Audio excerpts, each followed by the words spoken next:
우리 찬송가 하나 부르겠습니다. 새 찬송가는 288장 예수로 나의 구주 삼고 288 예수를 나의 구주 삼고 성령과 피로써 거듭나니 이 세상에서 내 영혼이 하늘의 영광 누리도다. 이것이 나의 간증이요 이것이 나의 찬송일세.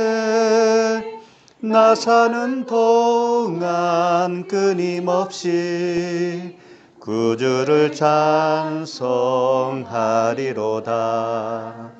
온전히 주께 맡긴 내 영 사랑의 음성을 듣는 중에 천사들 왕래하는 것과 하늘의 영광 보리로다. 이것이 나의 간증이요 이것이 나의 찬송일세. 나 사는 동안 끊임없이 구주를 찬송하리로다. 주 안에 기쁨 누림으로 마음의 풍랑이 잔잔하니 이 세상과 나는 간 곳 없고 구속한 주만 보이도다.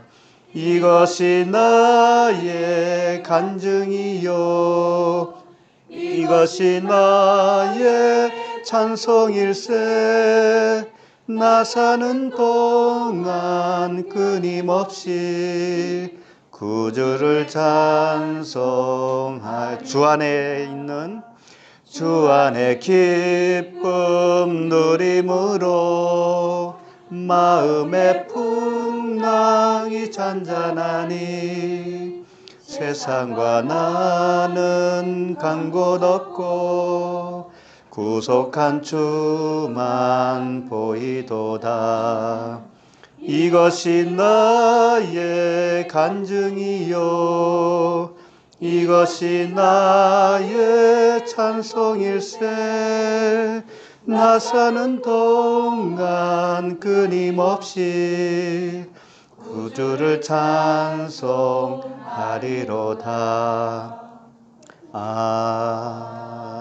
아멘. 하나님 아버지 은혜를 감사합니다. 이 시간 사랑하는 지체들과 한자리에 모였습니다. 이 시간 세상과 나는 간 곳이 없고 구속한 주만 바라볼 수 있는 그러한 시간 될 수 있도록 도와주시옵소서. 주께서 친히 말씀하여 주시옵소서. 예수 그리스도 이름으로 기도합니다. 하나님 말씀은 누가복음 6장 1절부터 11절입니다.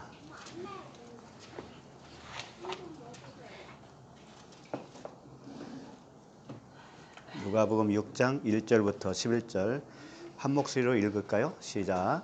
안식일에 예수께서 밀밭 사이로 지나가실새 제자들이 이삭을 잘라 손으로 비벼 먹으니 어떤 바리새인들이 말하되 어찌하여 안식일에 하지 못할 일을 하느냐. 예수께서 대답하여 이르시되 다윗이 자기 및 자기와 함께한 자들이 시장할 때에 한 일을 읽지 못하였느냐. 그가 하나님의 전에 들어가서 함께한 자들에게도 주지 아니하였느냐. 또 이르시되 인자는 안식일의 주인이라 하시더라. 11절까지 예수께서 회당에 들어가사 가르치실새 거기 오른손 마른 사람이 있는지라. 서기관과 바리새인들이 예수를 고발할 증거를 찾으려 하여 안식일에 병을 고치시는가 엿보니 예수께서 그들의 생각을 아시고 손 마른 사람에게 이르시되 일어나 한가운데 서라 하시니 그가 일어나 서거늘 예수께서 그들에게 이르시되 내가 너에게 묻노니 안식일에 선을 행하는 것과 악을 행하는 것 생명을 구하는 것과 죽이는 것 어느 것이 옳으냐 하시며 무리를 돌아보시며 그 사람에게 이르시되 내 손을 내밀라 하시니 그가 그리하매 그 손이 회복된지라. 그들은 노기가 가득하여 이것을 어떻게 할까 하고 서로 의논하니라. 아멘. 오늘 말씀 제목은 안식일의 주인입니다. 오늘 말씀을 보면 안식일이 두 번 나와요. 1절에 안식일에 그러죠. 그 다음에 6절 보면 또 다른 안식일에 그렇습니다. 네. 그리고 첫 번째 안식일에는 어떤 내용이에요? 제자들과 밀밭 사이로 지나가는데 제자들이 이삭을 잘라서 먹었어요. 이삭을 잘라서 먹었는데 그것을 시비 거는 사람들이 있죠. 시비 거는 사람들이 있어야 이야기가 성립이 되는 거예요. 주위에 시비 거는 사람들이 있습니까? 한 집안에 시비 거는 사람이 있어요, 없어요? 있죠? 그래야 이야기가 되는 거예요. 그래야 살맛이 나는 거죠. 굉장히 좋은 사람들이에요. 그런 줄만 아시면 돼요. 그리고 두 번째 안식일에는 회당에 들어갔어요. 회당에 들어가셔서 손 마른 자, 질병 걸린 어떤 사람을 치료하는 그런 내용입니다. 그렇죠? 이 두 가지 사건은 하나가 아니고 둘이에요. 둘이 아니고 하나예요. 내용은 달라 보이는데 의미는 같은 거라고요. 그래서 내용 좀 본문이 좀 기는데 이걸 다 봐야 되는 거예요. 그래서 우리 안식일이 뭔지 아시죠? 안식일 하면 샤파톤이라고 합니다. 샤파톤. 쉬는 날이죠. 안식일은 일을 안 하고 쉬는 날. 그런데 이 샤파톤이라고 하는 단어 속에는 속죄일이라고 하는 뜻이 있어요. 속죄. 그러니까 왜 쉬는 날이냐? 죄가 속하여졌기 때문에 쉬는 것이다 라고 하는 거죠. 전멸시킨다 그런 의미도 있어요. 뭘 전멸시켜요?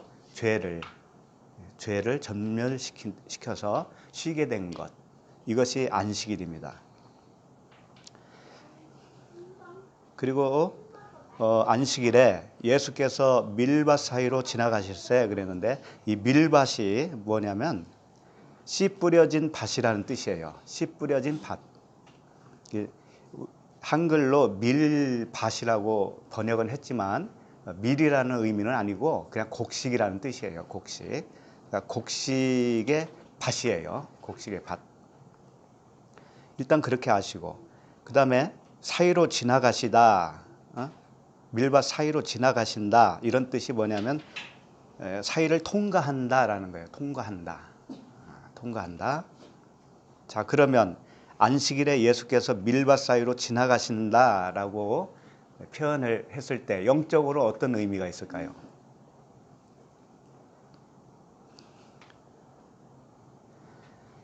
그 밀밭이라고 하는 밭은 뭡니까? 밭은 우리의 마음이죠. 그런데 이미 씨가 뿌려져서 자란 겁니다. 곡식이 자란 거예요. 그러니까 상당히 자란 상태예요. 상당히 자란 상태에서 그 사이를 지나가셔요. 말씀이신 그리스도께서 지나가셔요. 그러면 어떻게 되겠어요? 그 자란 곡식이 이제 익어야 되는 거잖아요. 익어서 추수할 때가 되는 거죠. 그러니까 우리 마음밭이 어떻게 변하냐? 그리스도께서 지나가시면 마음이 갈라지겠죠.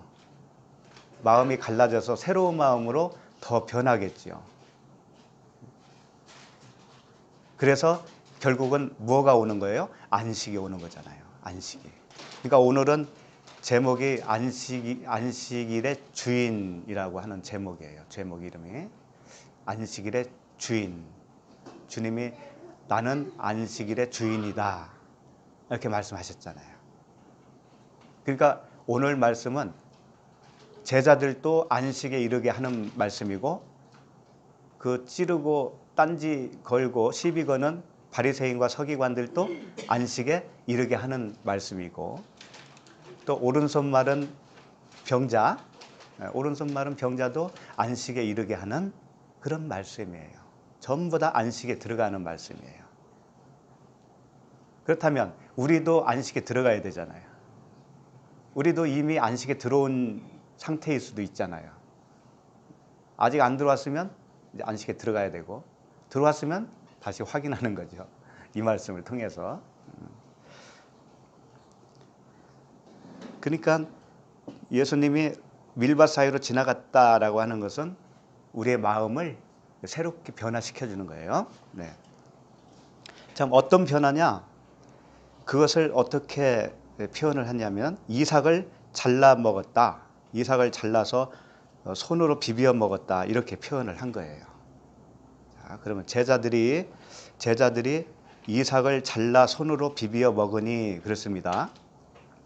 이삭을 잘라 손으로 비벼 먹었어요. 그런데 이 오늘 말씀이 마태복음에도 있고 마가복음에도 있어요. 마태복음에서는 어떻게 되어 있냐면은 제자들이 시장하여라고 하는 단어가 더 첨부되어 있어요. 시장에서 배가 고파서 이삭을 잘라 먹었다 이렇게 되어 있는 거죠. 네. 배가 고파야 돼요. 배가 고파야 먹는다고요. 네. 그럼 이삭이라고 하는 뜻은 무엇이냐? 일단 이삭은 스타키스라고 하는 단어인데 서 있다라는 뜻이에요. 서 있다. 네, 이런 말씀이 생각나실 거예요. 땅이 스스로 열매를 맺되 처음에는 싹이요, 다음에는 이삭이요. 두 번째 단계예요. 처음에는 싹이고 두 번째는 이삭이고 그 다음에는 이삭에 충실한 곡식이다 라는 거예요. 그러니까 오늘 두 번째 단계에 있는 이삭을 잘라 먹었다고 하는 것은 이제 충실한 곡식이 되는 단계로 넘어가는 거예요. 그렇게 보시면 되겠죠. 그러니까 이삭은 사실은 뭐냐, 영적으로 보면 말씀이죠. 예수님이시기도 해요. 예수님이 율법으로 오셨잖아요. 그러니까 우리 마음밭에 말씀이 떨어지잖아요. 그럼 싹이 나요. 이삭이 자라고 그 다음에는 충실한 곡식이 되는데 충실한 곡식이 되기까지는 어떤 말씀이냐? 율법의 말씀이라고요. 처음부터 복음이 되지 못해요. 그런데 이삭까지 왔을 때는 이제 거의 다 된 거예요. 다 된 거예요. 이제 안식에 거의 들어가게 된 상태죠. 그러니까 이삭이라고 하는 상태에서 충실한 곡식으로 넘어가야 되니까 넘어갔다고 하는 것은 뭐예요? 이삭이 잘라 먹었다 이렇게 표현을 할 수가 있는 거예요. 이것을 색깔로 생각을 해보세요. 우리가 처음에 검정색이라고 생각을 해보세요. 내가 하나님의 말씀을 받았는데 그 말씀이 검정색이야. 근데 갈수록 회색으로 변하더니 나중에는 흰색으로 변했어요. 흰색으로 변하면 그게 안식이란 말이에요. 율법에서 복음으로 변한 거니까. 그러면 검정색은 없어진 거잖아요. 그것을 잘라서 먹은 것과 같다라고 하는 거예요. 그걸 잘라서 먹은 거나 같다는 거죠. 비벼서 먹었다. 비벼서 먹었다라는 건 뭐냐면 빻았다라는 거예요. 그리고 껍질을 벗겼다라는 의미가 있어요. 손으로 비벼서 먹었다라고 하는 것은 껍질을 벗겼다. 율법의 껍질을 벗겼다. 그래서 복음으로 이제는 섭취가 된다. 자기가 알고 있는 말씀이 다 복음으로 이제 변하고 있다. 진리로 변하고 있다. 행위의 언약이었는데 율법이었는데 이제 은혜의 언약으로 그것이 다 변해버리는 거예요. 그 상태를 이렇게 표현한 것뿐이에요. 이삭을 잘라서 손으로 비벼서 먹은 거죠. 그렇게 표현한 거예요. 말씀이 다른 말로 하면 말씀이 우리 안에서 풀어지는 거예요. 내가 잘못 알고 있었던 그 말씀이 다시 새로운 말씀으로 풀어져요. 그러면 내 자신이 변해요. 근데 말씀만 풀어지고 나는 안 변하면 어떻게 되냐면 지식으로만 갖고 있는 거예요. 그럼 지식으로만 갖고 있으면 어떻게 되냐면 다른 사람을 정죄해요. 선생 노릇을 한다고요. 내가 변하기 위해서 하나님이 나에게 하신 말씀이거든요. 내가 변해야 돼, 내가. 내가 변하면 다른 사람을 지적하고 판단하고 하는 데 쓰는 게 아니고 나 자신에게 쓰죠, 그걸. 그리고 그 복음이 어느 정도 그 안식에 들어가 상태가 되어서 무르익어야 그때는 내가 하는 게 아니고 주님이 하셔요. 그때는 내가 하려고 애쓰지 않아도 주님이 나를 통해서 하셔요. 그때까지 기다려야 되는 겁니다. 우리는 섣불리 했다가는 큰 코 다쳐요. 섣불리 했다가는. 그러니까 가만히 있었는데 나도 모르게 말이 나올 때가 있거든요. 그때는 주님이 하셔요. 그 말씀이 생명이 돼서 변화시켜요, 다른 사람을. 하려고 노력도 안 했고 나를 자랑하려고 한 것도 아니었고 가르치려고 한 것도 아니었는데 나도 모르게 이야기가 되어지는 상황으로 몰고 가요, 하나님이. 그때는 하는 거예요, 그때는.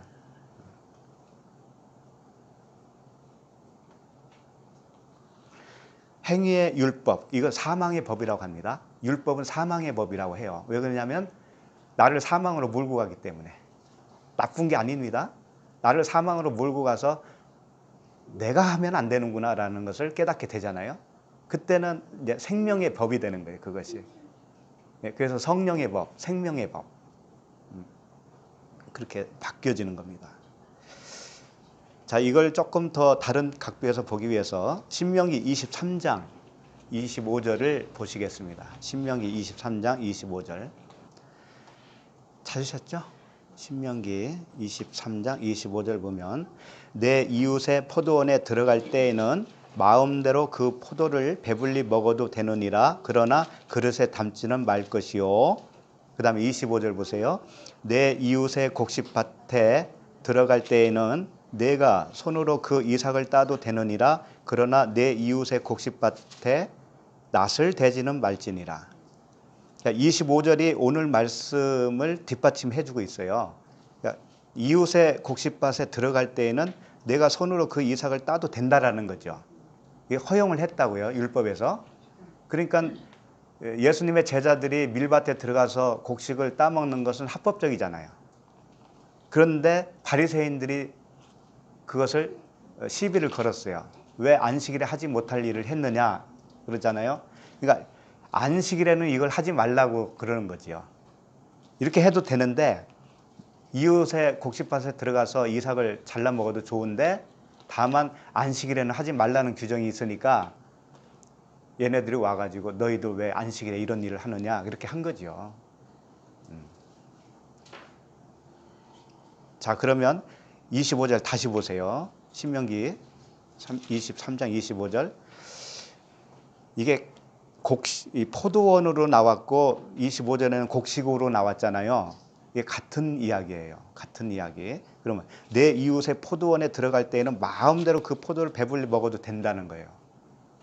이웃이 누굴까요? 이웃의 포도밭이 누구예요? 그렇죠. 강도 만난 자의 이웃으로 오신 예수 그리스도. 그 이웃이에요. 그 이웃이라고 하는 포도원에 포도를 마음대로 먹는다는 건 뭐냐? 말씀을 마음대로 먹는 거예요. 그렇잖아요. 말씀을 마음대로 먹어요. 먹는데 그릇에 담지는 말라고 그러는 거죠. 그릇에 담아주는 것은 누가 하기 때문에 그래요? 주님이 직접 하시기 때문에 그래요. 그러니까 우리는 먹는 일만 해야지 내가 스스로 되려고 하면 안 된다고. 그런 의미예요. 이 그릇이라고 하는 것은 성전인 됨이거든요. 성전됨이잖아요. 그릇에 담는 것은. 내가 스스로 성전 되려고 용 쓰지 말라는 거지. 배불리 먹기만 하라는 거예요. 되게 해주시는 분은 하나님이시니까. 그 다음에 25절 다시 보시면 내 이웃의 곡식밭. 이것도 역시 이웃으로 오신 예수 그리스도잖아요. 곡식밭에 들어갈 때에는 내가 손으로 그 이삭을 따도 되느니라. 그러나 내 이웃의 곡식밭에 낫을 대서는 대지는 말지니라 그러죠. 얼마든지 따서 먹는 건 좋아. 되새김질을 해야 됩니다. 묵상을 하라는 얘기예요. 얼마든지 들어야 돼요. 그런데 낯을 대지는 말라는 거예요. 낯을 대는 것은 무엇일까요? 추수하는 거예요. 추수. 추수는 내가 스스로 하는 게 아니거든요. 누가 해요? 추수는 추수꾼이 해요. 추수꾼이 누구라고 그랬죠? 신천지? 추수꾼들? 참 어리석기는. 추수꾼, 추수는 천사라고 그랬죠. 마가복음에 나와요. 추수하는 자는 천사예요. 근데 천사가 누구냐? 말씀이에요, 말씀. 그리스도의 말씀이 천사예요, 천사. 말씀 스스로가 우리를 추수한다는 거예요. 그렇기 때문에 낯은 대지 말아라. 이제 그것을 마가복음 4장 28절로 한번 가봅시다. 마가복음 4장 28절. 마가복음 4장 28절 보니까 땅이 스스로 열매를 맺되 처음에는 싹이요 다음에는 이삭이요 그 다음에는 이삭의 충실한 곡식이라 열매가 익으면 어떻게 한다고 그래요? 곧 낫을 대나니 그러죠. 낫을 대는 거 뭐냐면 이는 추수 때가 이르렀습니다 그랬죠. 그러니까 추수하는 것이 낫을 대는 거예요. 그러니까 너희들이 이삭을 잘라 먹는 건 좋은데 낫을 대는 건 하지 말라라는 뜻이지 뭐냐. 추수는 너희들이 하는 게 아니다 이거죠. 하나님이 하신다. 그런 의미입니다. 그래서 오늘 말씀 다시 누가복음으로 돌아가면 누가복음 그 말씀을 다시 정리하면 이런 거예요. 말씀의 씨가 뿌려진 마음 밭이죠. 우리들이 마음 밭에 율법이 자라나는 거예요. 율법의 말씀이 무럭무럭 자라나요. 자라났는데 어느덧 그 율법에 의해서 내가 죄인이라고 하는 것이 드러나요. 죄인이라는 것이 드러나요. 처음에는 율법을 행하느냐고 정신이 없어요. 정신이 없다니까. 그냥 그 일에 빠져서 그 일에 즐거워서. 그런데 어느덧 진이 다 빠지고 이렇게 해도 쪽박 차는 것은 여전하고 이렇게 해도 병은 안 고쳐지고 이런 것들이 다 이제 다시 한번 돌아보는 계기가 되는 거예요. 그렇게 함으로 인해서 내 안에 그 율법의 기능이 이제는 무르익는 거죠. 이렇게 해서는 되는 것이 아니구나. 이 말씀이 그 말씀이 아니었구나. 다 언약이었구나. 언약은 하나님이 해주신다고 하셨고 하나님이 해주신다고 하는 것은 뭐냐면 나를 부인시키는 거예요. 네 목숨은 네 목숨이 아니야 라고 하는 말씀과 동일한 거예요. 언약이라고 하니까는 가만히 있으면 되는가 보다 이것만 생각하죠. 너를 부인시키는 것이 언약이라는 거예요. 너를 부인시키는 것이. 왜? 내가 해주는 거니까 너는 아니잖아. 너는 아니잖아. 근데 나는 부인하려고 하질 않아. 부인하지는 않고 좋은 것만 취하려고 그래. 편한 것만 취하려고 그래. 그건 복음도 아니에요. 그렇게 해서 예수라고 하는 싹이 자라나서 무럭무럭 커요. 그러면 30세, 33세가 되면 어떻게 되든가요? 십자가에서 죽으시잖아요, 예수가. 그죠? 예. 그 율법에 의해서 내가 죽어요.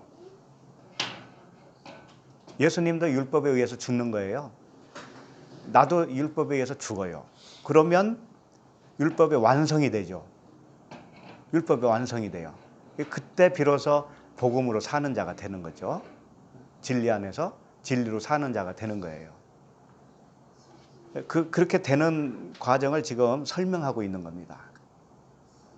예수로 죽고 그리스도로 추수가 되어지는 장성한 자, 율법의 완성, 그리스도의 사랑으로 세워진 자, 안식의 주인이 되는 거예요. 안식의 주인. 그리스도만 안식의 주인이 아니라 죽고 살아나면 우리 각자가 안식의 주인이 되는 거예요. 안식일의 주인. 그렇게 되는 것이 복음입니다. 자, 2절로 넘어가겠습니다. 2절. 한번 읽을까요? 어떤 바리새인들이 말하되 어찌하여 안식일에 하지 못할 일을 하느냐. 자, 바리새인들이 와서 지적을 하지요. 왜 안식일에 하지 못할 일을 하느냐. 밀밭사이를 거니면서 밀을 이삭을 먹는 것은 허용이 되었지만 왜 안식일에 하느냐 이거지. 안식일에는 그거 하면 안 되지 않냐 이거예요. 그런데 영적으로는 반대예요. 무슨 말씀이냐. 안식일에 이르는 자는 표면적으로 안식일에 금한 것을 하는 거예요. 그러니까 이거잖아요. 안식일에는 밀 이삭도 먹으면 안 되는 것이 안식일의 규정이잖아요. 그런데 그 이삭을 잘라 먹는 의미를 알면 어떻게 돼요? 의미는 실제 그것을 말한 것이 아니었잖아요. 그러면 그걸 해도 되잖아요. 그때는 상관없잖아요. 예를 들면은 우리가 신앙생활 처음 할 때 금기 사항이 있었죠. 주일날 하지 말아야 할 것들. 안식일이 주일도 아니지만 그 주일을 안식일로 일단 가정을 하고 그 안식일 주일에 금한 것들 있잖아요. 금한 것들. 그게 뭐예요?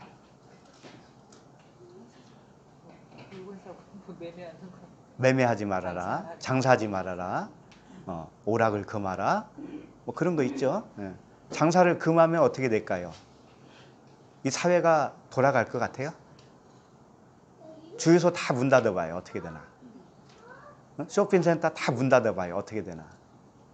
톨게이트에 정산하는 직원이 없다고 생각하면 어떻게 되겠어요? 공항은 어떻게 하고? 터미널은 어떻게 하고? 그런데 금한 것에 대한 진의를 알게 되면 그것은 해도 되는 거예요. 아무 상관이 없는 거잖아요. 그와 같은 거예요. 그러니까 바리새인들은 지금 안식일에는 그거 하지 말아야 되는데 왜 하느냐 이런 의미죠. 그러니까 이것은 율법의 표면으로 드러난 문자로 드러난 규례에 의하면 안식일에는 일하지 말아라 이제 이런 뜻이죠. 근데 진정한 안식일에는 표면적 규례를 범하게 되는 것과 같아요. 표면적인 율법은 범해요, 사실은. 자, 그런 뜻입니다. 그리고 3절로 넘어가겠습니다. 3절 시작. 예수께서 대답하여 이르시되 다윗이 자기 및 자기와 함께 한 자들이 시장할 때에 한 일을 읽지 못하였느냐. 자, 예수님이 대답을 하십니다. 예수님이 대답하면은요, 그 대답 자체가 법이 돼버려요. 어떤 법이 되냐? 성령의 법이 돼요. 예수님이 하시는 대답은. 근데 그 예수님께서 대답을 하셨는데 이상한 대답을 하셔요. 갑자기 다윗의 이야기를 꺼내는 거예요. 여기서 다윗의 이야기를. 그러니까 사실은 지금 예수님이 하시는 말씀 다윗의 이야기와 오늘 그 이삭 잘라 먹는 이야기와 동일한 이야기라는 거예요. 동일한 이야기를 다윗을 통해서 하신 일을 지금 끄집어내시는 거예요. 우리를 이해시키려고.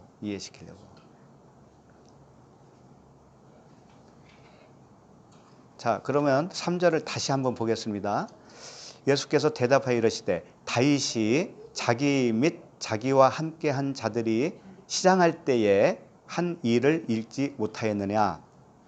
그래서 시장했다라는 건 뭐냐면은 배고팠다라는 거잖아요. 굶주렸다라는 거죠.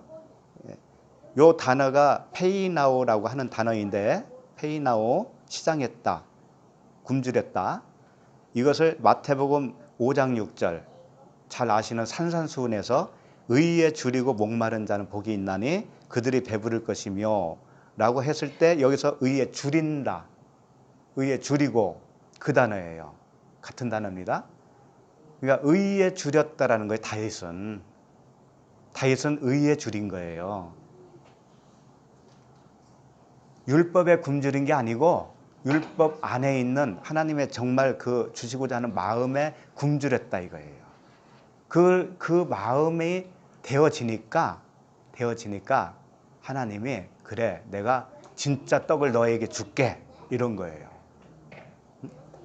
그래서 그 시장에서 하게 된 다윗의 행동이 무엇이냐?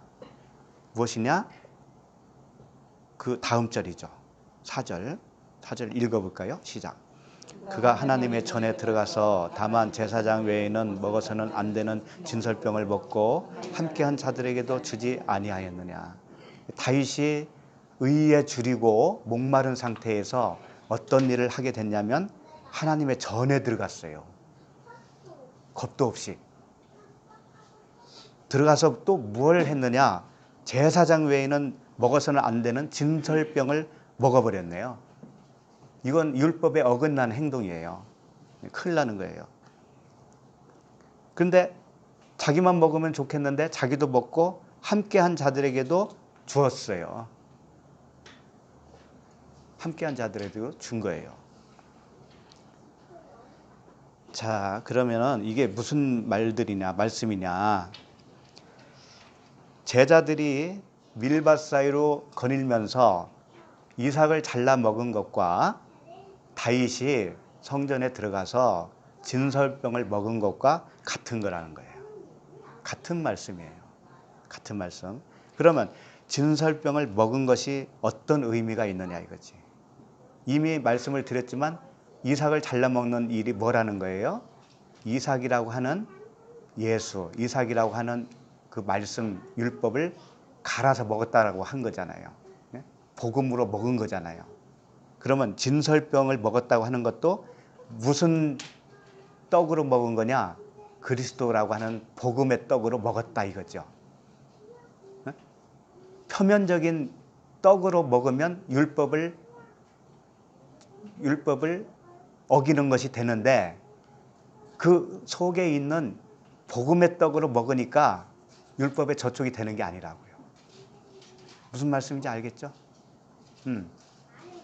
안식일에 이삭을 잘라 먹는 것은 율법에 어긋나는 건데 그 의미를 알고 먹으니까 아무 상관이 없다고요. 이게 안식의 이른 자라 이런 뜻이에요.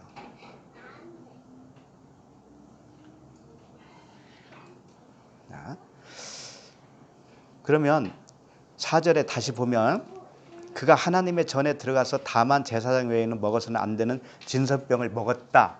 이 진설병이 뭐냐면 떡이에요. 떡상에 배열해 놓은 떡이죠. 진설이라고 하는 게 뭐냐? 배열했다는 뜻이에요. 떡을 어떤 규정에 의해서 배열을 해 놓은 겁니다. 떡을. 사실은 그게 성경 66권이에요. 이 떡이. 예수 그리스도를 설명한 떡이잖아요. 말씀이. 근데 이걸 창세기에서 요한계시록까지 배열을 해놨잖아요. 그러니까 요걸 알았다라는 거예요. 요 성경이 의미하는 것을 진짜 의미를 알았다 이거죠. 그럼 아는 것이 복음으로 먹은 떡이 되는 거예요. 모르면 그냥 형식, 그 율법에 매여 있는 떡, 표면적인 떡만 먹은 거예요. 너희들이 광야에서 만나를 먹어도 죽었거니와 이렇게 된 거예요. 그 떡은 먹어도 죽어요. 소용없어요. 그런데 그렇게 죽어야 되지 사실은. 그렇게 죽어야 진짜 떡을 갈구하게 돼 있죠. 갈망하게 되어 있죠. 예. 어쨌든 다윗이 이렇게 제사장 외에는 먹어서는 안 되는 진설병을 먹었다라고 하는 의미는 누구를 의지했다라는 거가 될까요? 하나님을 의지한 거죠. 잘 생각해 보세요. 아버지가, 우리 가정의 아버지가 아이들에게 규정을 두었다 이거예요. 규정. 집에 들어올 때는 몇 시까지 들어오고, 나갈 때는 몇 시에 나가야 되고, 옷은 어떻게 입고 다녀야 되고, 미니스커트 입지 말아야 되고, 이런 규정이 있다라고 칩시다. 근데 그 규정을 잘 준수하면은 좋은 자식이 될까요? 물론 그렇죠. 일단 어기는 것보단 낫죠. 그런데 그 규정만을 준수하는 자녀가 훌륭하다기보다는 더 훌륭한 자녀는 그 아버지를 의지하는 게 더 훌륭한 자녀예요. 그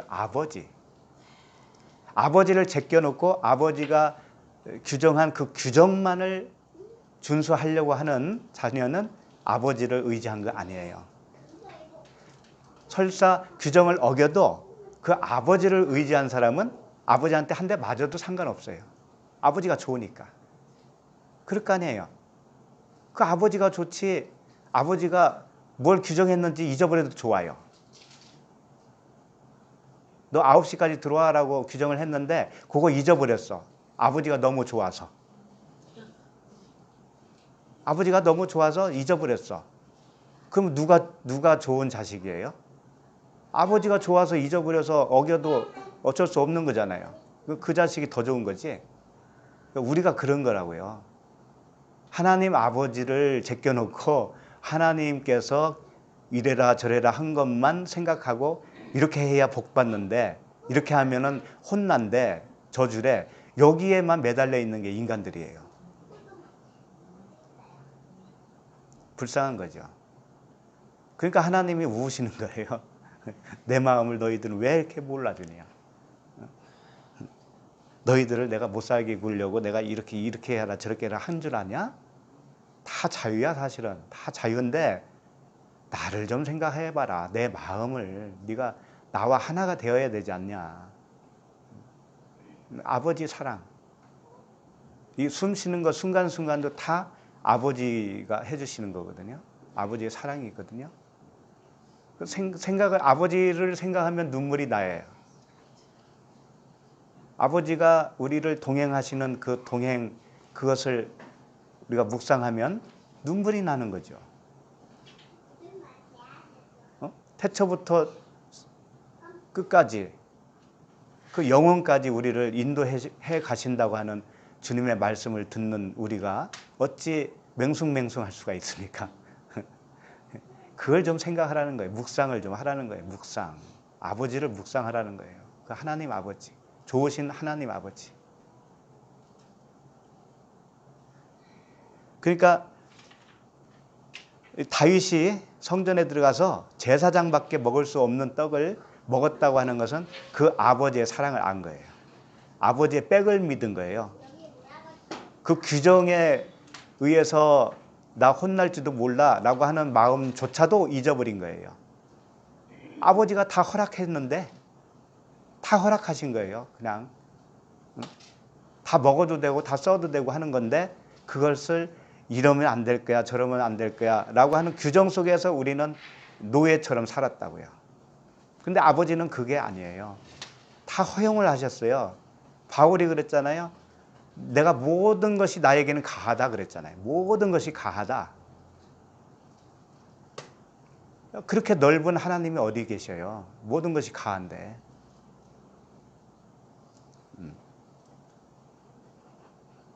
그런데 제사장밖에 먹을 수 없는 떡이라고 하는 것은, 제사장은 예수 그리스도를 의미하죠. 그러니까 예수님만 먹을 수 있는, 하나님만 먹을 수 있는 떡을 먹었다 이거예요. 표면적으로는 제사장 외에는 먹을 수 없는 떡이니까 그 제사 드리는 제사장, 표면적으로는 그 사람만 먹어야 돼. 그러나 영적으로는 하나님이 먹는 떡이에요. 복음이에요. 그것을 나도 먹는 거예요. 그렇잖아요. 그러니까 다윗도 먹을 수 있는 거죠. 네. 그런데 잘 생각해 보세요. 함께한 자들에게도 뭐라고 그래요? 줬다고 그랬죠. 함께한 자들은 율법을 알까요? 모를까요? 알겠죠. 그럼 그들 마음속에는 어떤 마음이 있을 것 같아요? 다윗은 혼자 성전에 들어가서 용감하게 먹었는데 함께한 자들은 그거 먹을 수 있을까요? 없을까요? 선뜻 못 먹죠? 왜 못 먹어요? 두렵잖아요. 두렵잖아요. 그게 누구예요? 오늘 찾아온 바리새인과 서기관들이잖아요. 안식일에 하지 말아야 할 걸 왜 하느냐라고 하는 질문 속에는 두려움이 있잖아요. 그거 하면 안 되잖아 라고 하는 두려움이 있죠. 바리새인과 서기관. 다윗과 함께한 자들이 바로 바리새인과 서기관과 같은 사람들이에요. 등장 인물로 봤을 때는. 그러면 그 사람들에게는 그 율법 준수라고 하는 마음이 들어있죠. 그 상태가 어떤 상태인 줄 아세요? 그 상태가 탐심이에요. 좋은 것 같지만. 율법에 의해서 하나님을 두려워하는 거잖아요. 근데 그게 탐심이라고. 왜 탐심일까요? 그거 어기면 안 되고 그거 잘 지켜야 복 받으니까. 그게 탐심이라고요. 그게. 그런데 다윗이 그 탐심에 빠져있는 함께한 자들에게도 주었다라는 건 뭐예요? 복음을 주었다라는 거지. 그래서 함께한 자들도 함께 구원에 참여하였다. 그러면 오늘 본문 속에서 나오는 바리새인과 서기관들도 어떻게 되겠어요? 주님이 그 떡을 주시겠죠. 예, 해피엔딩으로 끝나요. 나중에는 주셔요. 주셔서 그들도 다 구원의 반열에 이르게 되는 거예요. 오늘 말씀이 그런 말씀이에요. 자, 이제 여기서 중요한 말씀들을 좀 더 나눌까 해요. 표면적으로는 잘 드러나지 않았지만 이런 말씀이에요. 뭐냐면 오늘 말씀 속에 십계명이 들어있다는 거 아세요? 십계명. 십계명이 들어있습니다. 자, 무슨 이야기냐? 우선 십계명을 찾아봐야 돼. 출애굽기 20장 3절부터예요.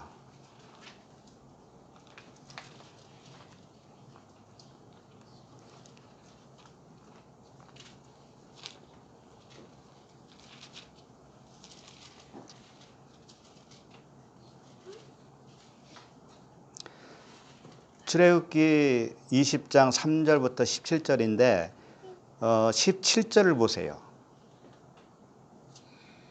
제일 끝에 17절.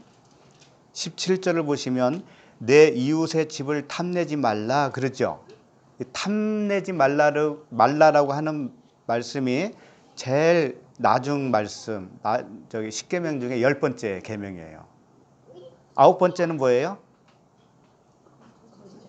내 이웃에 대하여 거짓 증거하지 말아라. 8번째는 도둑질하지 말아라. 7번째는 간음하지 말라. 6번째는 살인하지 말라. 이거죠. 네. 오늘 요 5가지가 다 들어있어요. 그래서 제가 말씀드리는 거예요. 그런데 순서가 바뀌었어요. 순서가 이 반대로 올라가요. 탐심부터 시작해요. 아까 탐심 한번 나왔어요. 다윗과 함께한 자들이 어떤 상태라고 그랬어요? 탐심이었잖아요. 두려워하고 있는 상태, 율법 준수 아래에 있는 상태, 그 상태가 탐심이라고요. 탐심. 좋은 것 같지만 그게 탐심이에요. 그러면 그 다음에 나올 때는 내 이웃에 대하여 거짓 증거하지 말라가 나올 거예요. 예? 순서대로. 그 다음에 도둑질하지 말라가 나오고요. 간음하지 말라 나오고 살인하지 말라가 제일 나중에 나옵니다. 그건 이제 보면서 확인하면 돼요. 자, 그러면 십계명이라고 하는 것은 1계명에서부터 5계명이 있고 그 다음에 6계명에서부터 10계명이 있습니다. 흔히 말하기를 1계명에서 5계명까지는 하나님에 대한 계명이고 6계명부터 10계명까지는 우리 이웃에 대하여 사람에 대한 계명이다라고 말을 해요.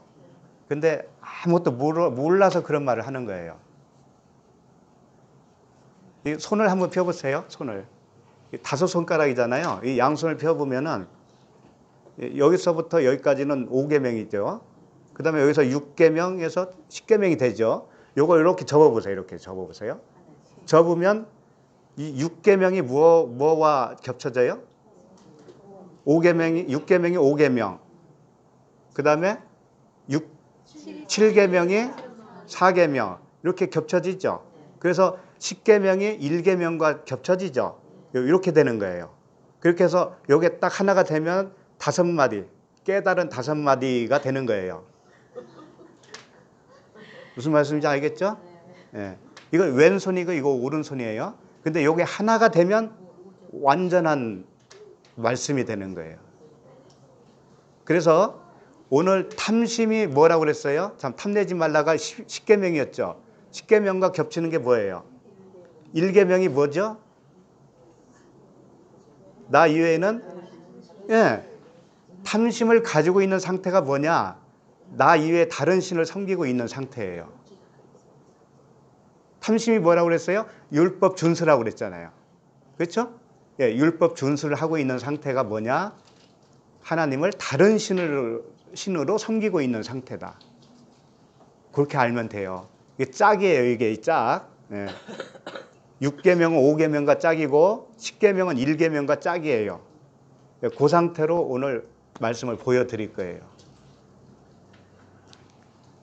자, 그러면 오늘 10계명을 하는 건 아니지만 그래도 짧게 지나가야 돼. 핵심만 말씀드릴게요. 전에도 한번 말씀드린 적이 있으니까. 1번이 뭐예요? 다른 신들을 내게 두지 말라라는 거죠. 그리고 10계명과 짝이죠. 다른 탐내지 말라. 요게 이제 짝입니다. 이건 무슨 뜻이냐? 그리스도와 연합을 하지 않고 그리스도와 하나가 되지 않고 문자적인 계명으로 지켜서 복 받으려고 하는 거. 이게 탐심이에요. 이게 다른 신을 섬기는 거예요. 그러니까 기독교가 거의 다 그런 거 아닙니까? 열심히 기도하는 이유가 뭐예요? 자기 죽여달라고 기도하는 사람은 있습니까? 기도하려면 그렇게 해야죠. 살려달라고 기도하는 거 아닙니까? 이게 다 탐심이란 말이에요. 그 탐심. 그러면 하나님을 다른 신으로 섬기고 있는 거예요. 다른 신들을 내게 두지 말라고 그랬잖아요. 다른 신이 뭐냐면 하나님을 다르게 섬기지 말라 그런 뜻이에요. 하나님을. 엘로힘이에요. 똑같은 엘로힘. 다른 신 저 우상 성경은 그런 얘기가 아니란 말이에요. 이게. 그 다음에 두 번째 계명이 새긴 우상을 만들지 말라 그런 뜻이죠. 새긴 우상을 만들지 말고 거기에 절하지 말고 그런 뜻이란 말이에요. 이게 9계명과 하나가 되죠. 9계명이 뭐예요? 이웃에게 거짓 증거하지 말라 그런 얘기죠. 그러면 거짓 증거하는 것이 뭐냐 이거예요. 거짓 증거하는 건 뭐냐면 10계명을 줄 때 돌비에 새겨줬잖아요. 새긴 우상이 뭐냐? 돌비에다가 새긴 하나님이에요. 글로 새긴 하나님이라고요. 그것이 새긴 하나님이에요. 그러니까 새긴 거, 문자, 활자대로 하나님을 알고 있으면 어떻게 되냐면 그게 새긴 우상이란 말이에요. 새긴 하나님이시고. 그러면 그 문자적인 그 하나님을 그대로 전하면 어떻게 되는 거예요? 그게 무슨 증거예요? 거짓 증거. 그게 거짓 증거라니까. 이 말씀을 문자적으로 전하면 그게 거짓 증거라니까요. 그러면 거짓 증거와 더불어 새긴 우상을 섬기는 자가 되는 거예요. 새긴 우상에 그 새긴 우상에다가 그 새긴 우상 하나님을 진짜 하나님으로 믿고 거기에서 절하는 거예요. 기도하고 찬양하고 이게 다 절하는 거예요. 새긴 우상에게 절하는 거. 그 다음에 세 계명이 뭐예요? 세 번째 계명은 7절이에요. 너는 내 하나님 여호와의 이름을 망령되게 부르지 말라. 그거죠. 그러니까 여호와의 이름을 망령되게 부르지 말라는 몇 번째 계명과 겹쳐요? 8번째. 8번째가 뭐냐면 도둑질하지 말라라는 거죠. 도둑질. 그럼 여호와의 이름을 망령되게 부른다는 건 뭐냐? 여호와의 이름을 도둑질하는 것과 같은 거예요. 11조를 도둑질했다고 그랬죠. 말라기에서. 그런데 왜 나를 도둑질했냐 이런 뜻이거든요. 그것이. 하나님이 왜 11조를 도둑질했느냐? 나를 도둑질했다. 이런 뜻이에요. 거기는. 언젠가 한번 말씀드렸을 거예요. 도둑질하지 말아라. 이건 뭐냐면은 말씀을 표면적인 내용으로 믿으면 하나님을 도둑질하고 망령되게 일컫는 거예요. 그럼 어떻게 해야 되느냐? 예수와 함께 죽고 예수 그리스도와 함께 다시 살아나야 돼요. 그 율법으로는 죽고 행위로는 죽고 은혜로 살아나야 된다고요. 언약으로 살아나야 돼요. 그래야 도둑질하지 않아요. 그래야 이 말씀이 그 사람에게는 언약이 됐잖아요. 언약의 기둥으로 언약이 되잖아요. 그래야 여호와의 이름을 망령되게 부르지 않게 되는 거예요.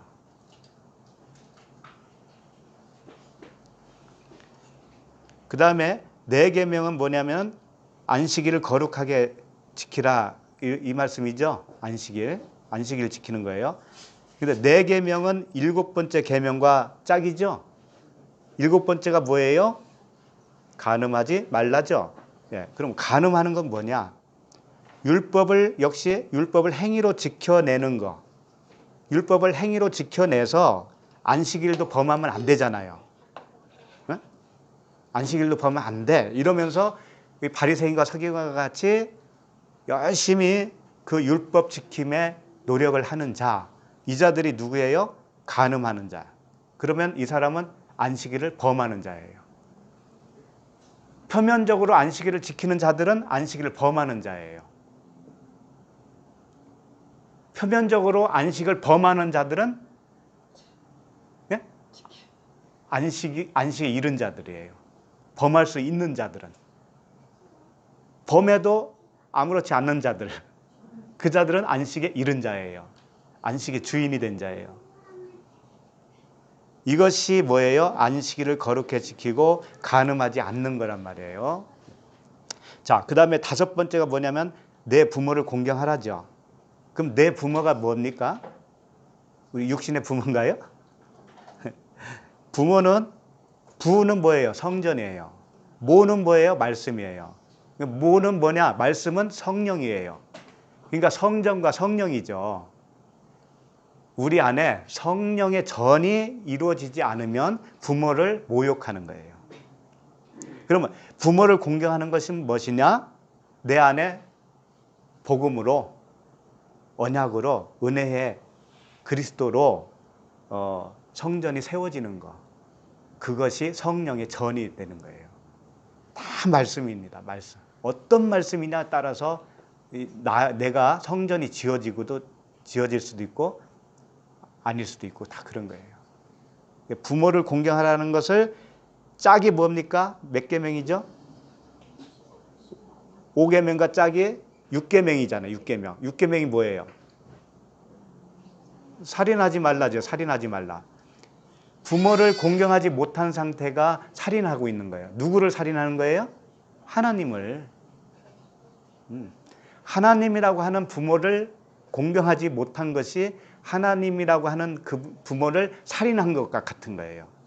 그러면 살인을 왜 살인이라고 하느냐?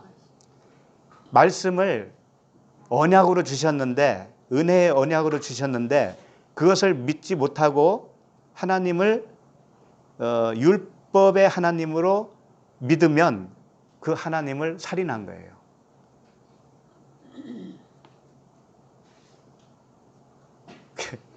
그러니까 하나님 말씀하고 관계 있는 거예요. 전부 다 십계명은.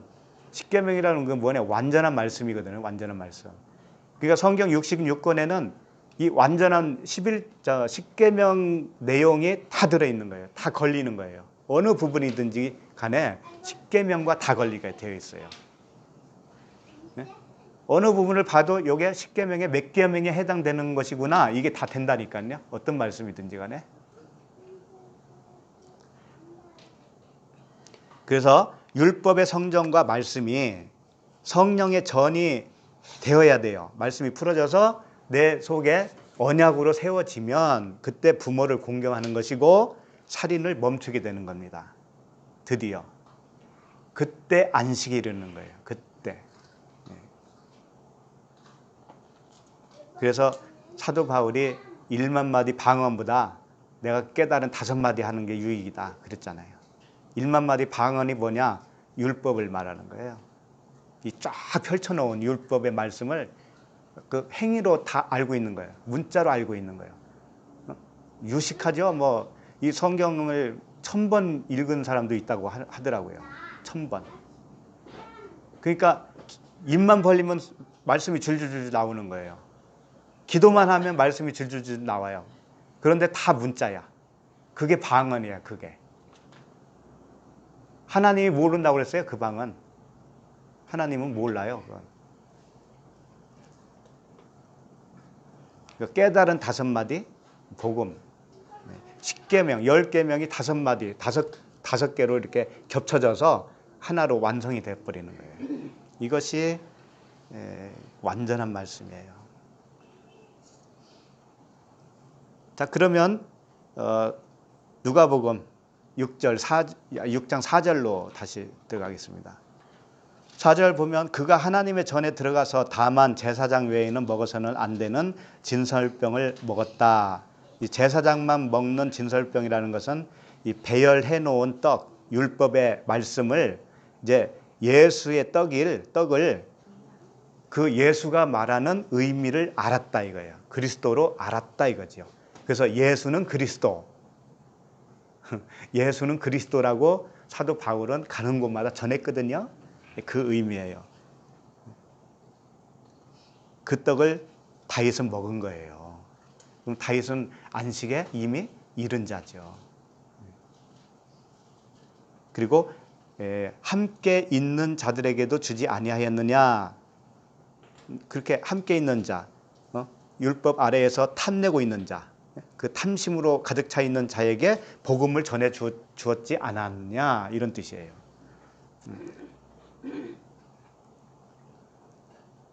그래서 지금 이제 탐심이 나왔죠. 그러면 탐심 다음에 거슬러 올라가면 이제 9번째 계명이 나오죠. 9번째 계명이 뭘까요? 이웃에게 거짓 증거하지 말아라. 그리고 9번째와 겹치는 게 뭐예요? 몇 계명이에요? 2번째 계명이죠. 2번째 계명이 뭘까요? 새긴 우상을 만들지 말라 그런 말씀이죠. 그 말씀이 이 다음에 나옵니다. 누가복음 그 다음 절이. 자, 볼까요? 5절.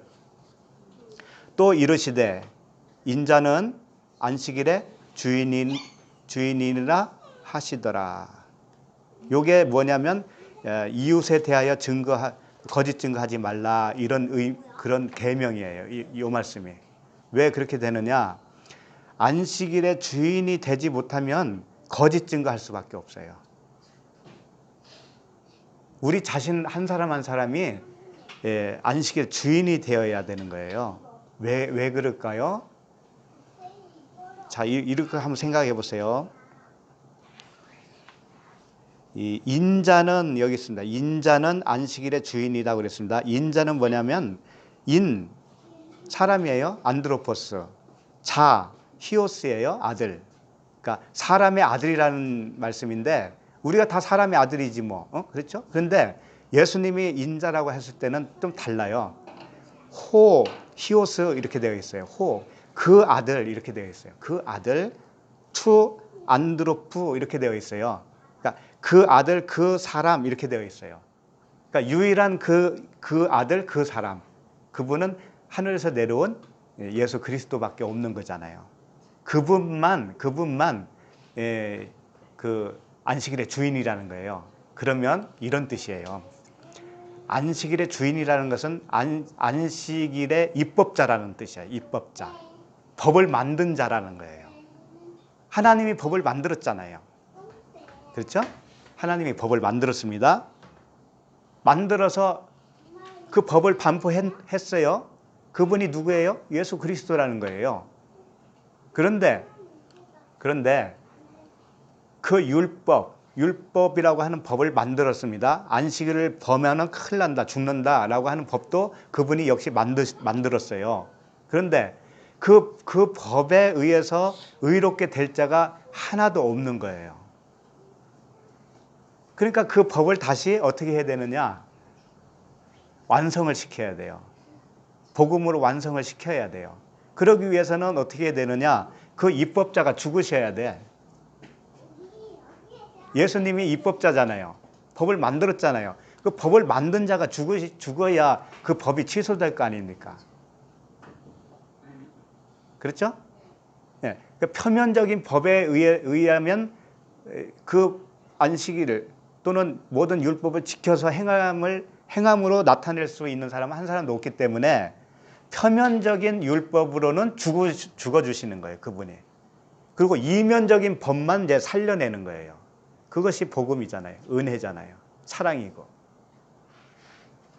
그러면 안식일의 주인이신 그분이 어떻게 해야 되는 거예요? 결국은 죽어주셔야 되잖아요. 죽어주시면 그 죽어주셨을 때 나도 같이 죽는 거잖아요. 나도. 그러면 그 이면의 법만 살아난다고요. 이면의 법. 안식일에 표면적으로 포장되어 있는 그 법. 안식일에는 이거 하지 말아라 했는데 그 이면적인 내용을 보니까 그 하지 말라는 뜻이 아니었고 죽어야 된다는 뜻이었다 이거예요. 죽어야 완성된다는 뜻이었단 말이에요. 그러니까 이제 죽었으니까 죽고 보니까 무엇만 성취된 거예요? 언약이 성취됐죠. 그래서 그분과 내가 다시 언약으로 살아난 거예요. 언약의 성취로 살아난 거예요.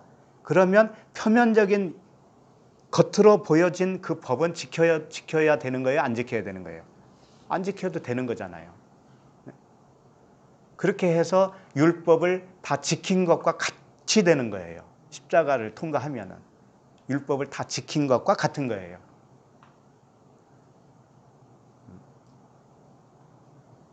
그렇게 되면 어떻게 되냐?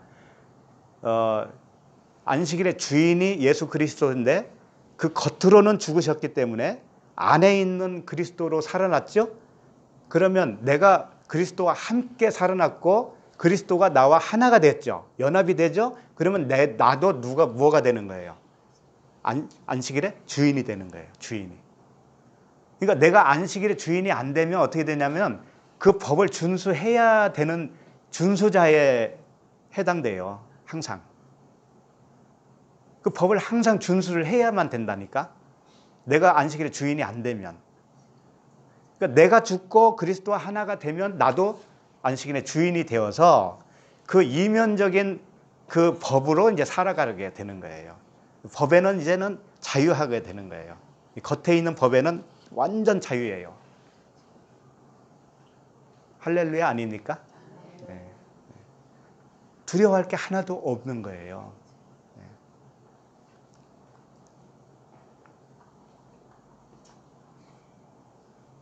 그런 뜻이에요. 그래서 이 새긴 우상을 섬기지 말아라. 이웃에 대해 거짓 증거하지 말라가 지금 5절의 말씀에 해당되는 거예요.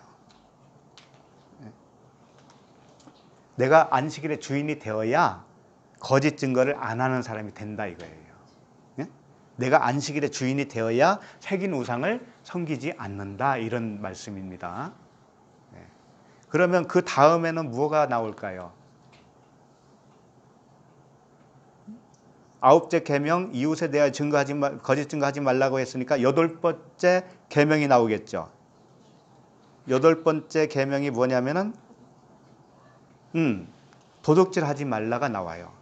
그 다음에 도둑질하지 말라 8번째와 짝을 이룬 것이 뭐냐면은 3번째 계명 여호와의 이름을 망령되게 부르지 말라가 다음 절에 해당됩니다. 이렇게 치밀해요. 하나님의 말씀은. 자, 6절로 넘어가겠습니다. 6절 읽어볼까요? 또 다른 안식일에 예수께서 회당에 들어가사 가르치실새 거기 오른손 마른 사람이 있는지라 그랬습니다. 이 오른손 마른 사람이라고 되어 있죠. 이것이 도둑질하고 있는 상태예요. 회당에 들어갔다고 그랬죠. 회당은 성전이라고 봐야 돼요. 그럼 성전에서 오른손 마른 사람이 어떤 상태냐? 도둑질하고 있다고요. 여호와의 이름을 망령되게 부르고 있다고요. 오른손 마른 자는 그런 상태예요. 도둑질하고 있는 거예요. 뭘 도둑질할까요? 하나님의 말씀, 하나님을 도둑질하고 있는 거예요. 하나님을. 그러니까 그 병을 고쳐 주셔야죠. 더 이상 도둑질하면 안 되니까. 더 이상 여호와의 이름을 망령되게 부르면 안 되니까. 그 말씀이에요. 자, 오른손이라고 했을 때는 뭐냐면 자기의 의로움이에요. 자기 의로움. 내 주먹을 믿고 산다 하는 사람들 있잖아요. 내 주먹을 믿고 산다. 자기의 의로움을 믿고 산다. 그런 뜻이죠. 그러니까 오른손 마른 자라는 것은 뭐냐면은 그 자기의 의로움이, 예? 자기의 의로움이 마른 거예요. 마른 거예요. 말랐다라는 그 단어가 크세로스라고 하는 단어인데, 말라 빠졌다, 시들어 버렸다, 쇠약해졌다, 그런 뜻이에요.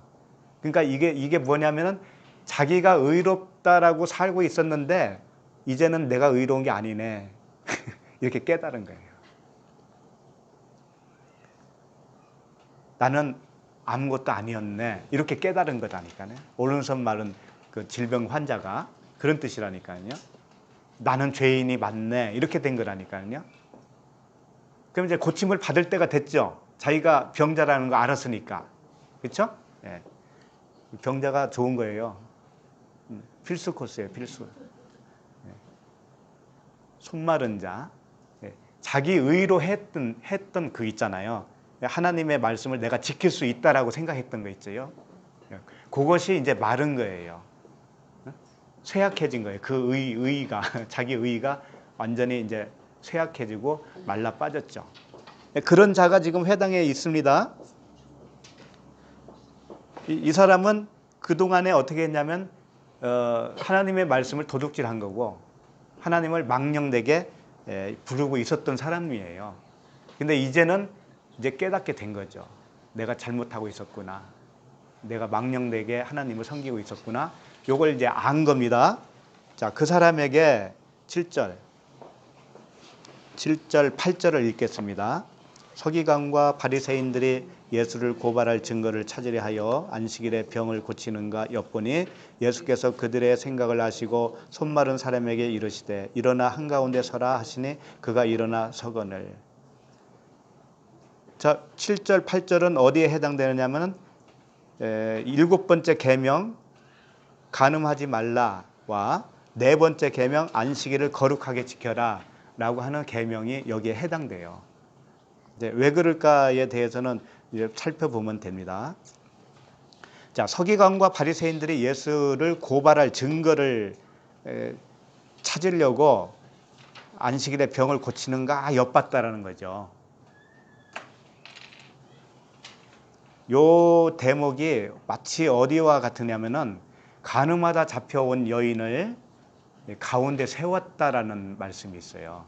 그 부분을 읽어드립니다. 요한복음 8장 3절인데 서기관과 바리새인들이 음행 중에 잡힌 여자를 끌고 와서 가운데 세우고, 이게 똑같은 거예요. 예수님은 손 마른 사람에게 8절을 보면 예수님은 손 마른 사람에게 이르시되 일어나 한가운데 서라 그러죠. 이 세운다, 가운데 세운다 라고 하는 것이 뭐냐면은 그 사람의 실체를 드러낸다 뜻이에요. 이 사람은 이런 상태다라고 하는 것을 완전히 드러내는 겁니다. 드러내야 고침을 받거든요. 우리도 내 상태가 죄인이다라고 하는, 내 상태가 의인이 못 된다라고 하는 상태를 완전히 발가벗기듯이 드러나야 고침을 받는 것과 같은 거죠.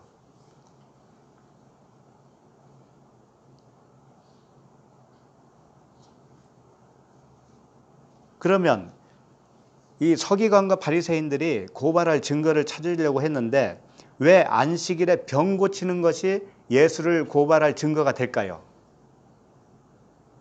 안식일에 예수님이 병 고치는 것이 예수님을 고발할 증거가 왜 되느냐 이거예요. 안식일에 어기니까. 안식일을 어기니까. 그렇지. 그런데 이렇게도 생각할 수가 있어요. 안식일을 거룩하게 지키라고 했는데 안식일에 질병을 고쳤다라고 하는 것은 대단한 사건이에요. 그렇죠?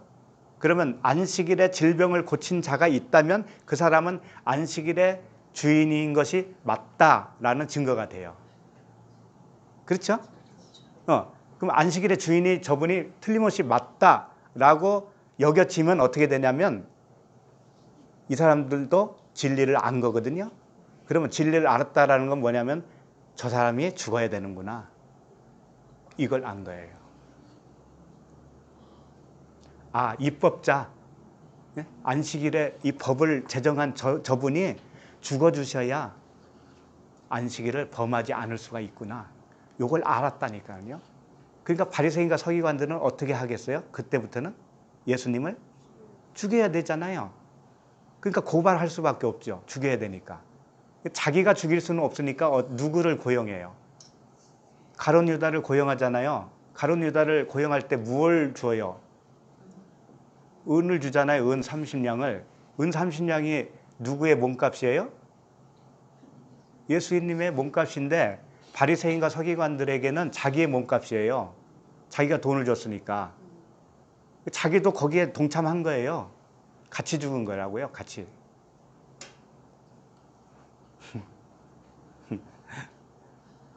그게 생각 안 돼요? 그렇게? 예?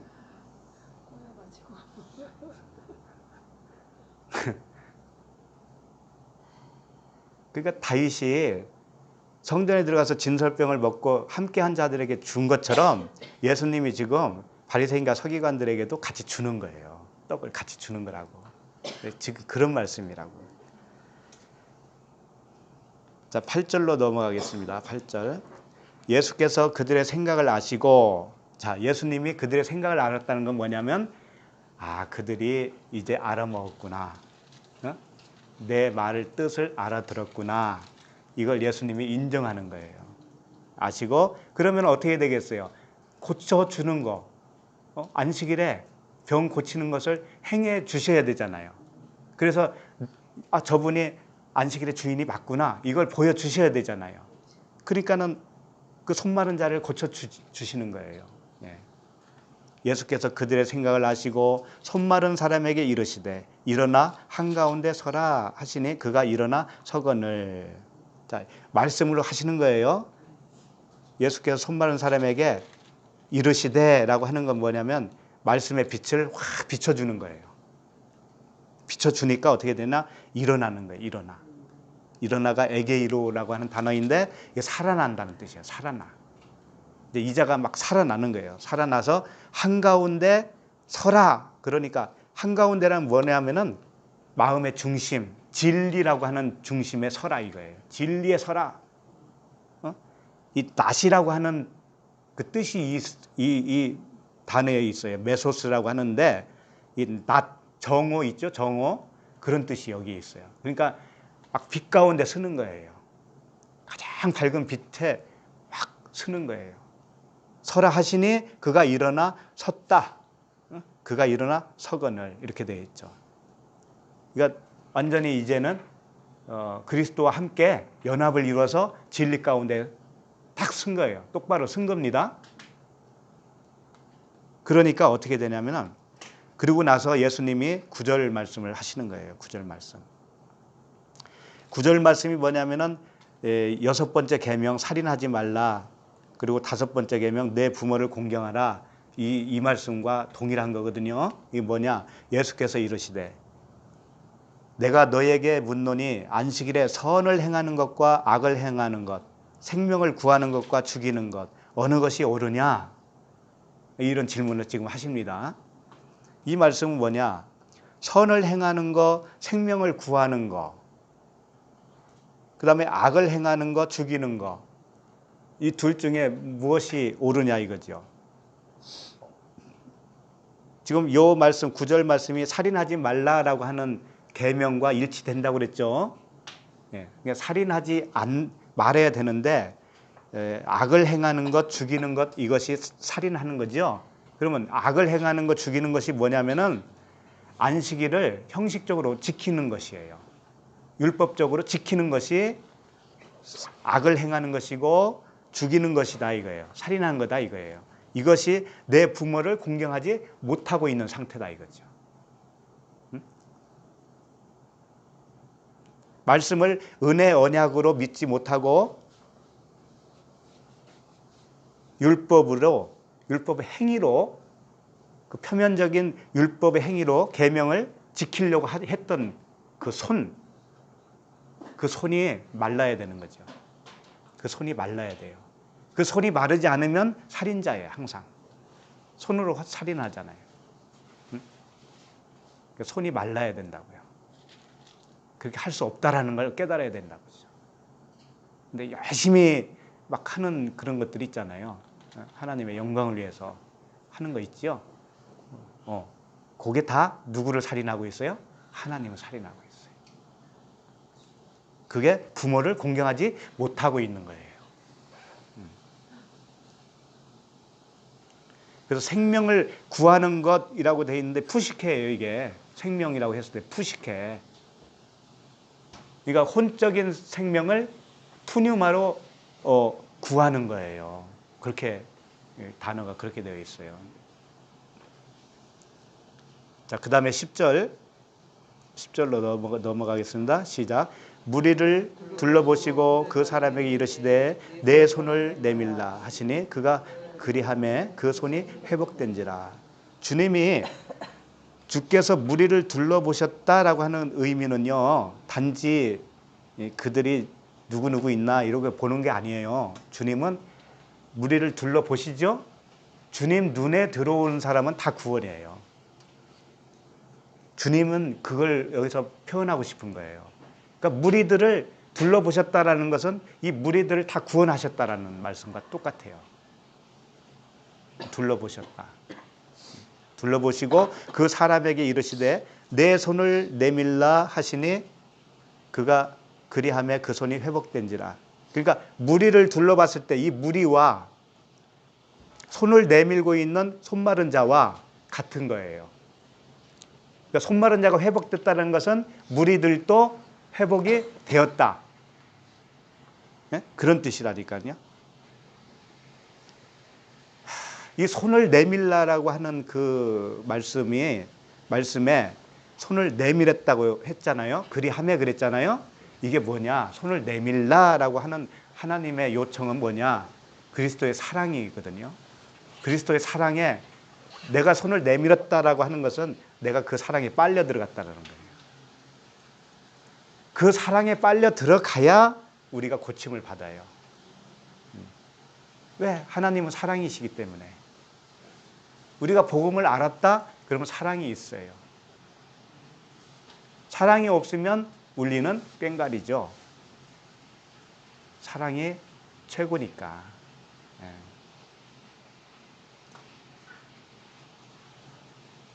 그래서 사도 바울도 이렇게 고백을 한 겁니다. 고린도후서 5장 14절에 읽어드릴게요. 그리스도의 사랑이 우리를 강권하시는도다. 그리스도의 사랑이 우리를 강권하는 것이 뭐냐면 손을 내밀라라고 하는 말씀과 똑같아요. 우리가 생각하건대 한 사람이 모든 사람을 대신하여 죽었은즉 모든 사람이 죽은 것이라. 손을 내밀라고 내밀었는데 내가 죽어버려요. 그 사랑이 빨려 들어가면 내가 죽어요. 왜? 그 사랑이 입혀지니까 나라고 하는 존재를 잊어버려요. 잊어버려. 아예. 내가 죽었지. 그 다음에 15절 보면 그가 모든 사람을 대신하여 죽으심은 살아있는 자들로 하여금 다시는 그들 자신을 위하여 살지 않고, 사랑에 빨려 들어가고 보니까 나를 잊어버려서 나를 위해서 살지 않아. 그때부터는 나를 위해 살지 않고 오직 그들을 대신하여 죽었다가 다시 살아나신 이를 위하여 살게 하려 하심이라. 그리스도로 사는 거예요. 그리스도로. 나를 위해서 사는 게 아니고 그리스도를 위해서 살고 그리스도로 사는 거예요. 그 사랑의 강권에. 이렇게 되는 거예요. 이렇게. 자, 그렇게 되니까 11절 읽어보겠습니다. 그들은 노기가 가득하여 예수를 어떻게 할까 서로 의논하니라. 자, 이렇게 딱 읽으면은 막 노기가 가득하고 화가 나가지고 저 예수를 어떻게 하면 죽일까 그렇게 보이잖아요. 맞기는 맞아요. 죽여야 되니까. 그런데 진리의 차원으로 봐야 돼요. 이것을. 노기가 가득하다는 건 뭐냐면 노기라고 하는 단어가 아노이아라고 하는 단어인데 어리석다라는 뜻이거든요. 어리석다. 그러면 노기가 가득하다는 건 뭐냐면 자기가 어리석다라는 것을 깨달은 거예요. 말씀을 다 듣고 보니까 이 무리들이 나는 어리석은 자가 맞네. 이렇게 된 거라니까요. 그러면 그 노기가 가득했어요. 어리석음이 가득했어요. 그걸 깨달았단 말이에요. 그러면 어떻게 되냐면은 예수를 어떻게 할까 서로 의논하는 거예요. 예수를 어떻게 할까 의논하는 게 뭐예요? 어떻게 죽일까 하는 거잖아요. 어떻게 죽일까? 내가 그리스도와 함께 예수와 함께 죽어야 되는데 어떻게 죽을까? 요거 고민하고 있는 거 아닙니까? 내가 예수와 함께 죽어야 되잖아요. 근데 나를 보니까 죽은 것 같지도 않아. 어? 고민스럽지 않아요? 그런 때가 있었잖아요. 그 의논한다는 게 저기예요. 그 퍼진다 그런 뜻이에요. 퍼진다. 내 안에서 퍼져나가는 거예요. 그 생각이 퍼져나가는 거예요. 내 생각이 더 깊어지는 거예요. 예수와 함께 죽는다는 의미가 뭔지를 더 진리로 알게 되는 거죠. 그 사랑의 강권함에 이끌려서. 그렇게 안 느껴져요? 그래서 11절 말씀이 뭐냐면 노기가 가득해야 되는 거예요. 우리가. 내가 어리석다라는 것을 알수록 그 가득한 거 아닙니까? 그렇게 하면 반대로 진리가 가득한 거예요. 그렇잖아요. 들어왔으니까 빛이 들어왔기 때문에 안 거 아닙니까? 그러니까 그때부터 전할 수가 있어요. 나로 전할 수 있겠습니까? 나는 어리석다는 거 알았는데 들어온 그 빛 복음으로 전하겠죠? 그때부터는. 그렇잖아요? 예. 이 말씀이 항상 이 반전 드라마와 같아요. 항상. 그래서 말씀이 만만치 않은 거예요. 하나님이 이렇게 숨겨놓으시고 자녀들에게 주시는 거예요. 그럼 예수를 어떻게 할까? 의논한다는 건 뭐냐면 내 안에서 그 마음이 내가 어리석으니까 그 어리석은 내가 예수와 함께 죽어야 되잖아요. 그 죽어야 되는데 라고 하는 그 마음이 더 깊어졌다 이거죠. 그러니까 주님 앞에 쉽게 말하면 나 죽여주세요 이렇게 되겠죠. 응? 나 죽여주세요 그거잖아요. 그러니까 과부가 뭐예요? 그 불의한 재판장에게 자주 가서 탄원을 하는 거잖아요. 원한을 갚아달라고 하잖아요. 그 원수가 누구예요? 바로 나잖아요. 육신의 생각이잖아요. 거기서 벗어나게 해달라고 요청하는 것이 뭐예요? 그 불의한 재판장에게 탄원하는 거 아닙니까? 근데 왜 불의한 재판장이겠어요? 아니죠. 불의한 재판장이 예수 그리스도예요. 하나님이셔요. 왜? 그분이 법을 제정해 놨잖아요. 제정해 놨는데 나를 용서해 줘 버리면 불의한 자가 되잖아요. 그래서 불의한 재판장이에요. 그래서 불의한 자가 돼서 오신 분이 예수님이셔요. 근데 그 불의한 것으로만 남아있으면 안 되니까 자기가 죽으시는 거라니까요. 죽으면 다시 이제 의롭게 되는 거죠. 네. 그래서 예수와 함께 죽은 자도 다시 의롭게 되는 거예요. 나도 의롭고 하나님도 의로운 거예요. 그때는.